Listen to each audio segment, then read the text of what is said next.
신명기 16장 18절부터 17장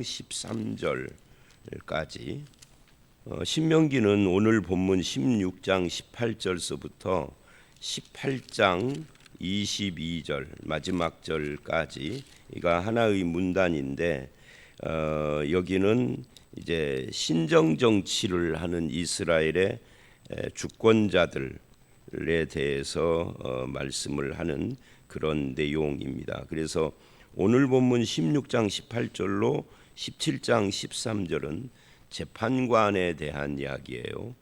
그리고 17장 14절서부터 20절까지는 왕, 18장 1절로 8절은 선지자, 제사장, 그리고 18장 9절로 22절은 선지자에 관한 내용입니다. 그러니까 재판관, 왕, 제사장, 선지자.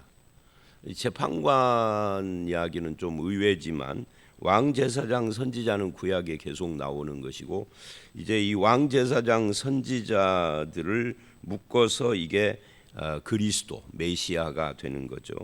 그래서 이 네 개의 신전 정치를 하는 데 있어서 주권을 하나님께서 위임해 놓은 이 네 종류의 직분자들에 대해서 저들은 어떻게 할 것인가 하는 것을 이야기를 하는 그런 내용입니다.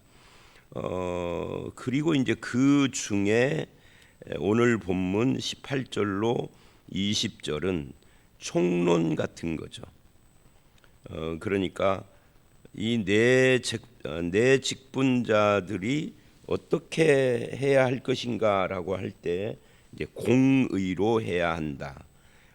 이 재판관뿐만이 아니라 왕도 제사장, 선지자도 다 공의와 연관이 되어져 있어요. 그래서 공의로 해야 하는데 왕도 공의로 다스리고 재판관도 공의로 재판하고 해야 하는데 그것이 원칙, 전체의 원칙이다라고 하는 것을 알 수가 있습니다.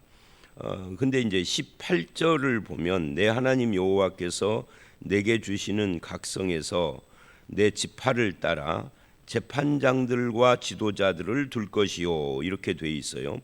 근데 이 재판장과 지도자들이라고 하는 것이 이게 그 재판장과 기록서기입니다. 지도자는 지도자라고 번역되어 있지만 이게 기록서기. 우리나라도 재판정에 가보면은 판사가 있고 기록하는 서기가 있고 뭐 그러잖아요.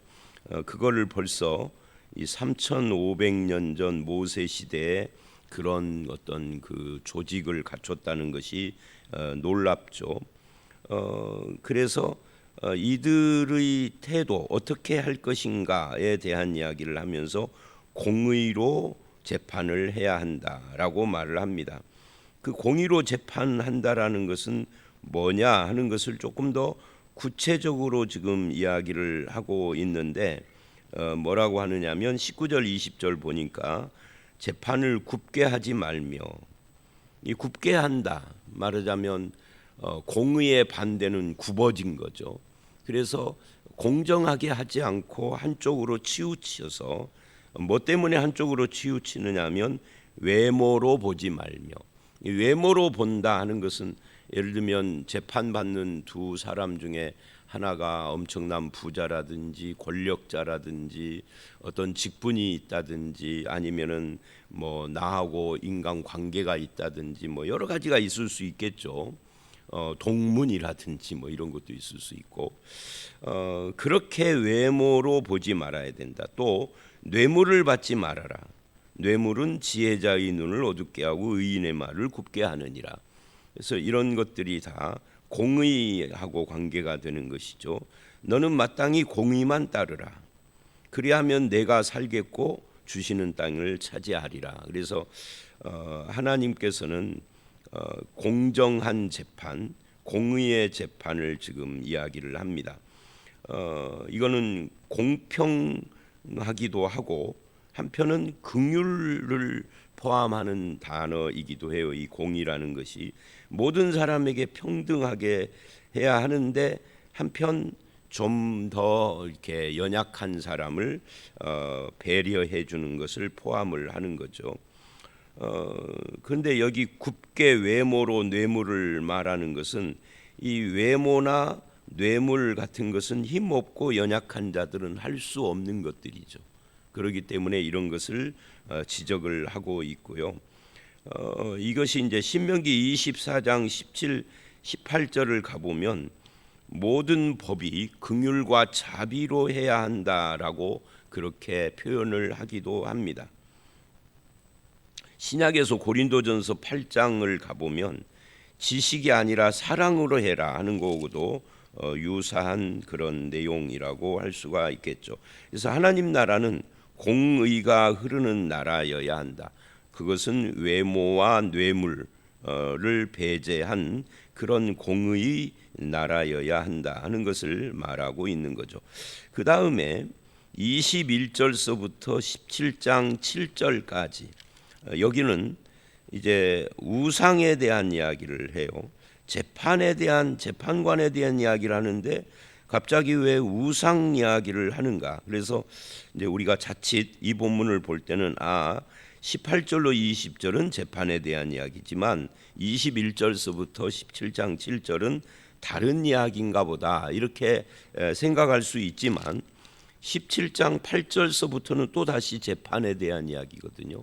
그래서 여기 우상에 대한 이야기도 결국은 재판과 관계되는 이야기다라고 그렇게 큰 흐름 속에서 그렇게 봐야만 합니다. 그러니까 재판관이 재판을 하는 데 있어서 악을 제거하는 것이 목적인데 그 이스라엘에게 있어서 제일 처음에 제거를 해야 하는 악이 뭐냐 하면은 그게 우상입니다. 우상을 제거하는 것이 악을 제거하는 것이다 라고 할 수가 있는 거죠. 그래서 여기 21절 22절을 보면 내 하나님 여호와를 위하여 쌓은 제단 곁에 어떤 나무로든지 아세라상을 세우지 말며.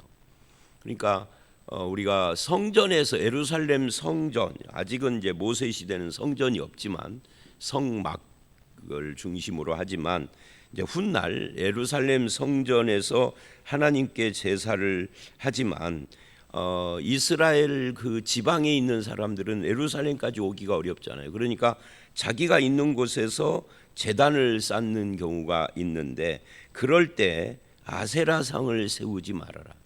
그러니까 우상과 하나님을 구분을 하지 않고 그냥 혼합되어지는 것이에요. 이런 것들을 경계를 하는 겁니다. 자기를 위하여 주상을 세우지 말고 여호와께서 미워하신다. 그러니까 이런 문제가 생겼을 때 재판관이 분명하게 해야 한다라는 이야기를 하고 있는 거예요. 그래서 우상을 하나님으로 착각하는 이게 이런 일들이 왜 일어나느냐면 하나님은 상이 없기 때문에 그래요. 형상이 없는 분이기 때문에 자꾸만 사람들은 형상을 세우려고 한다. 그런 이야기입니다. 그래서 이걸 가증한 것이다라고 이렇게 못 박아 놓고 있는 것이다. 사람들은 절실한 어떤 필요가 생기면 신을 찾는데 그 신이 눈에 안 보이면은 잘 안 되니까 마음이 그래서 눈에 보이는 것을 자꾸만 요구를 한다는 거죠. 그게 우상 숭배의 이유가 되는 것입니다. 그리고 이제 17장 1절서부터 7절을 보면 우상 이야기를 하다가 어떤 이야기를 하느냐면 하나님께 온전한 것을 드려라라고 이야기를 해요. 흠이나 악질이 있는 소와 양은 아무것도 여호와께 드리지 말지니 이건 가증한 것이다. 그래서 하나님은 온전한 것을 원한다. 그런데 어느 성중에서든지 어떤 남자나 여자가 하나님 앞에서 악을 행하여 그 언약을 어기고 그러니까 온전한 것을 드리라 해놓고는 악을 행하여 언약을 어기고 다른 신을 섬기는 이야기를 해요. 그러면 악이라는 것은 뭐냐 하는 거예요. 이게 지금 재판에 관한 거예요. 재판관들이 이거를 판단을 할 때 악을 뭘로 분별을 할 것인가 하는 이야기를 지금 하는 겁니다. 그래서 하나님 앞에 온전하지 않은 것이 악인데 그게 바로 우상하고 관계가 된다 하는 거예요. 하나님의 말씀에 진실하고 순종하는 것이 선이고 그것을 불순종하는 것이 악이다 하는 이야기를 지금 하고 있는 겁니다. 그래서 재판관이 그것을 분별을 해야 하는 이야기를 지금 하고 있어요. 그래서 다른 신들을 섬겨서 절하는 것은 악이다 하는 거예요. 또 내가 명령하지 아니한 일월성신에게 절한다 하자. 사람들은 일월성신, 해, 달, 별들을 섬기는 것이 고대에서부터 상당히 보편화되어 있어서 그것과 하나님을 구분을, 이제 우리나라 같으면 이런 거죠. 하나님과 하늘을 구분을 못하는 거죠. 그래서 하나님이라는 말을 하늘이라고 바꿔서 하기도 하고 하늘님이라고도 하고 하느님이라고도 하죠. 근데 하느님과 하나님은 틀립니다. 하나님은 하늘님이 아니고요. 하나, 오직 하나이신 유일한 하나님이라는 뜻에서 하나님이에요. 이게 이제 초기 우리나라의 선교사로 들어왔던 서양 선교사들이 하나님을 어떻게 표현을 할 것인가? 여호와는 여호와라고 하면 되지만 여호와 하나님 그러잖아요. 근데 와서 보니까 한국 사람들은 하늘님을 섬기고 있더라는 거죠. 그래서 이제 하느님으로 할 것이냐 하나님으로 할 것이냐로 굉장한 토론을 하고 하던 끝에 결론을 내린 것이 하나님이에요. 하늘님으로 했으면 큰일 날 뻔했죠. 그러니까 이 호칭 명칭이 왜 중요하냐면 만약에 그때 선교사들이 하늘님으로 했더라면 하늘님을 섬기는 무속 종교고 기독교고 구분이 안 될 뻔했어요. 일본 같은 경우에는 그 신의 명칭 신명이라고 하는데 이것이 일본에 원래 있었던 종교고 같은 명칭을 쓴다고 그러더라고요. 제가 그 책에서 읽었는데 그 명칭은 잊어버렸어요. 하여튼 같은 명칭을 쓴대요. 그래서 이게 상당히 좀 어렵다고 그래요, 일본은. 근데 그런 나라들이 참 많다고 그럽니다. 예를 들면 중국 사람들은 뭐 예를 들면 이제 그 천자 하늘의 아들 천자를 황제라고 그러잖아요. 그런데 그런 사람들도 중국도 그렇게 호칭을 할 때 어떻게 할 것인가에 대한 논란이 있었다고 합니다. 그러니까 그런 식으로 일월성신이나 아니면 여러 가지 우상들을 눈에 보이는 우상이나 하늘에 떠 있는 것들을 섬기는 것이 하나님을 섬기는 것과 구분이 안 돼서 그런 악을 행하는 자들이 있으면 조사를 해라. 4절. 이제 재판관 이야기인 거죠. 조사를 해라.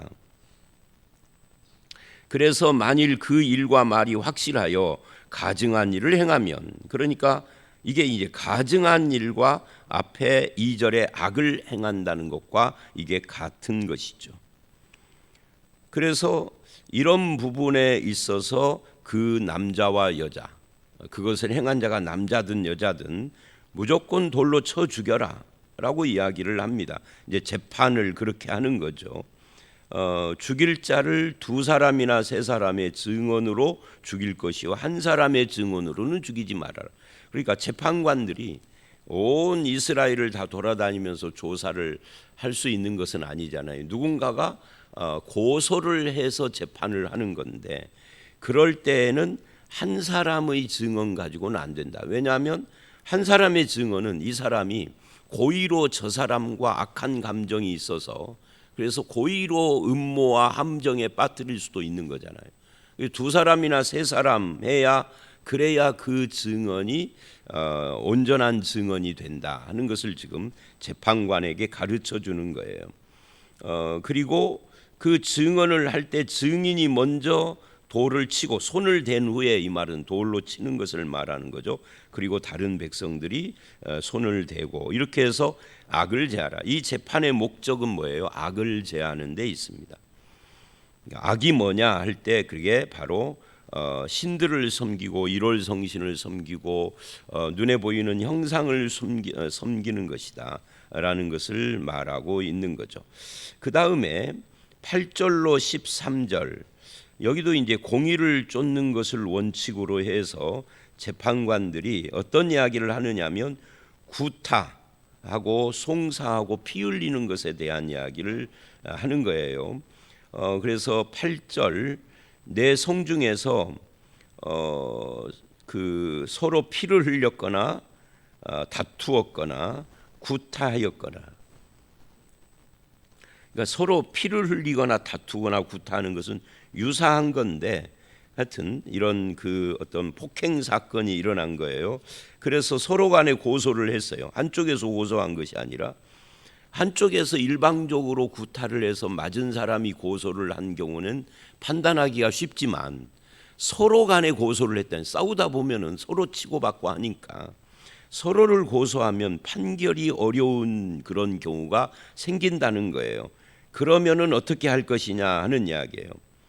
그러니까 이제 오늘 현대식으로 말하면 1심 판결이 어려우면은, 그러면 하나님이 택하신 곳으로 올라가서 레위 사람 제사장과 당시 재판장, 아니 지금 재판장 이야기를 하는데 당시 재판장이 또 있는 거예요. 그러니까 이걸 현대식으로 말하면 중앙에 있는, 이 택하신 곳이 있는 것이 중앙이니까 중앙에 있는 2심으로 가지고 가는 거죠.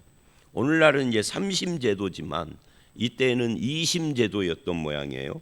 그래서 그 2심 재판장을 여기서 당시 재판장 이렇게 표현을 하는 겁니다. 레위 사람 제사장과 재판장에 나아가서 물어라. 그러면 그들이 어떻게 판결할지를 내게 가르치리니. 그래서 이제 이걸 이제 이렇게 우리는 이해를 할 수 있어요. 2심은 그냥 단순한 재판을 하는 것뿐만이 아니라 제사장과 재판관이기 때문에 이게 하나님의 권위, 하나님의 뜻, 하나님의 말씀, 이것을 이야기를 하고 있는 거예요. 그래서 하나님의 권위와 말씀의 권위, 하나님 앞에서라는 그런 뜻인데, 그곳에서 판결을 하는 거예요. 그러면 그들이 내게 보이는 판결의 뜻대로 내가 행하되, 여기서 판결의 뜻이라는 것이 결국은 하나님의 뜻과 일치하는 그런 것을 이야기를 하고 있는 거죠. 거기에 순종을 하라 하는 거예요. 그들이 가르치는 대로 삼가 행할 것이라. 이 권위를 말하는 겁니다. 판결이 어려운 경우에 이 판결의 권위자에게 가라 하는 거예요. 이 1심 재판을 할 때는 다 같은 동네에 살고 같은 성중에 사는 사람들이잖아요. 재판을 할 때 말고는 평상시 때는 서로 얼굴도 보고 그러는 관계니까. 그러나 이제 중앙에 있는 2심으로 가면은 이제 전혀 낯선 사람이고, 그들에게 이 권위 있는 판결을 맡겨서 거기에 순종을 하도록 하는 건데, 그때 그들은 11절 내게 가르치는 율법의 뜻대로 판결을 하는 거예요. 그러니까 율법의 뜻대로니까 이 말씀의 권위를 말하고 하나님의 권위를 말하는 거죠. 그들이 내게 보이는 판결을 어겨 좌로 우로 치우치지 말아라. 그러니까 2심에서 판결을 하는 것은 율법의 뜻대로 하는 겁니다. 1심에서는 사건 정황을 가지고 하는 것이고요. 그것이 어려울 때의 이야기예요. 근데 12절 말씀이 조금 특이하죠. 이렇게 말을 합니다. 사람이 만일 무법하게 행하고, 여기서 무법하게 행하고는 뭐예요? 앞에서 서로 피를 흘리고 다투고 구타하는 이것을 말하는 것이 아니라 율법의 뜻대로 판결을 했는데 그것에 대해서 불복하는 자를 말하는 거예요. 무법하게 행한다 이렇게 말을 해요. 그러면 이제 그것이 악이 되는 거예요. 왜? 이게 왜 악이냐면 하나님과 말씀의 뜻을 불순종하는 것이니까 무법하게 하는 거예요. 그럴 때에는 죽이라 해요. 그러니까 이게 단순한 구타 사건인데, 이게 마지막에 가서는 이게 살인자를 처형을 하는 것 같이 처벌을 굉장히 세게 하고 있는 그런 것으로 결론을 내렸습니다. 이건 좀 너무한 거 아닌가?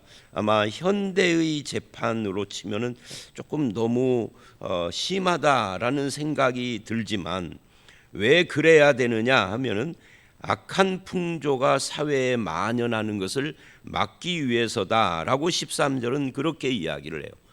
온 백성이 듣고 두려워하여 다시는 무법하게 행하지 아니하. 하나님의 뜻을 어기고 말씀의 뜻을 불복하는 이런 것이 이제 말하자면 악의 풍조가 사회에 만연하게 되는 건데, 그것을 막기 위해서 이렇게 판결을 해야 한다라고 말하고 있는 거예요.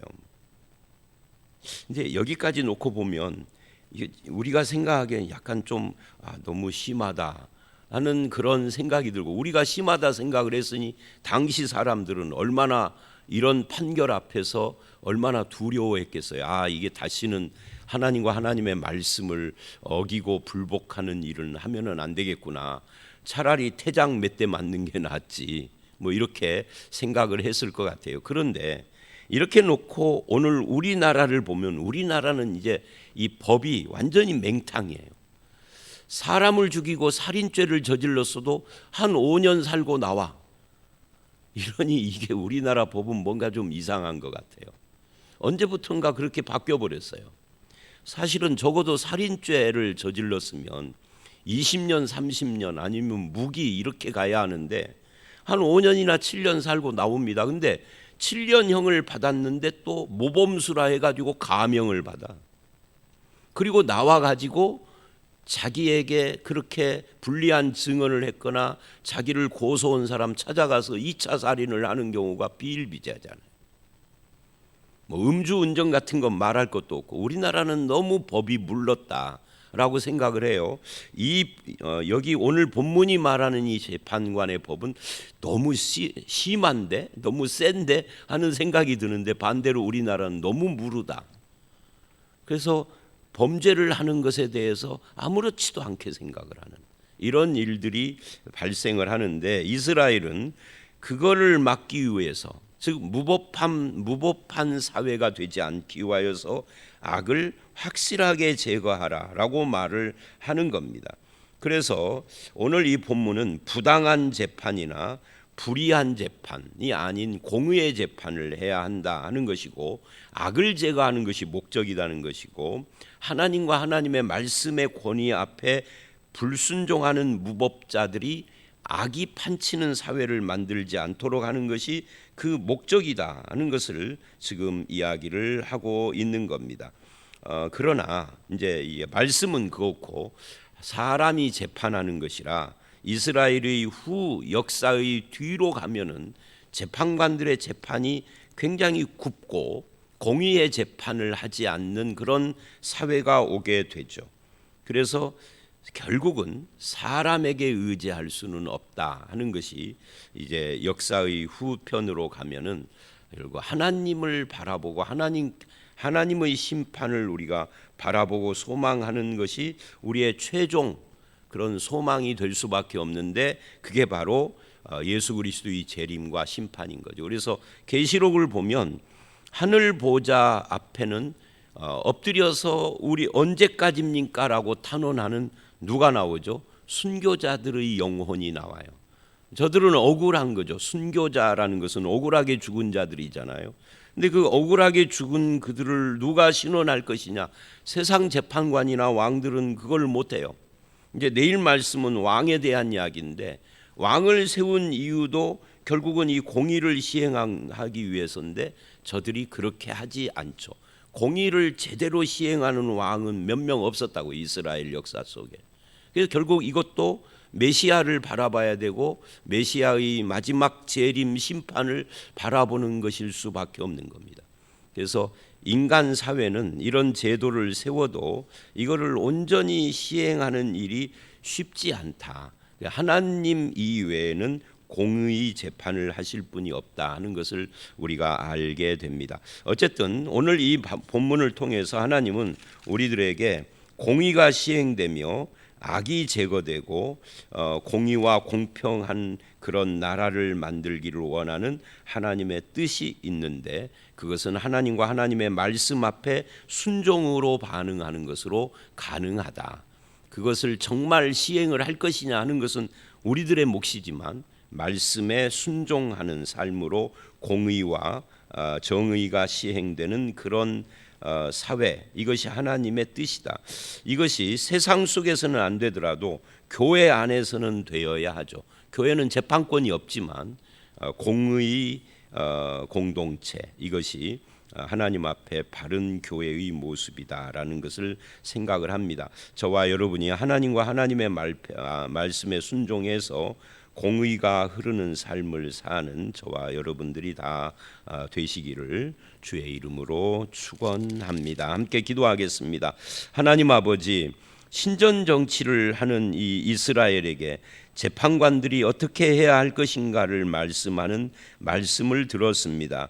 공의로 재판을 해야 하고 또한 하나님과 하나님의 말씀에 순종을 해야 하며 그렇지 않는 악을 제거하라는 말씀 앞에서 우리도 공의의 삶, 말씀에 순종하는 삶, 하나님 앞에서 사는 삶을 살기를 원합니다. 그럴 수 없는 연약한 우리를 붙들어 주시고 항상 그 공의의 길을 걸어갈 수 있도록 우리를 지켜 주시옵소서. 또는 세상에서 공의롭지 못한 세상에서 억울한 일을 당한 우리를 신원하실 분은 오직 하나님밖에 없음도 말씀을 통하여서 깨닫습니다. 주님께서 우리를 신원하시고 우리와 함께해 주실 줄 믿사옵고 예수님 이름으로 기도드렸사옵나이다. 아멘.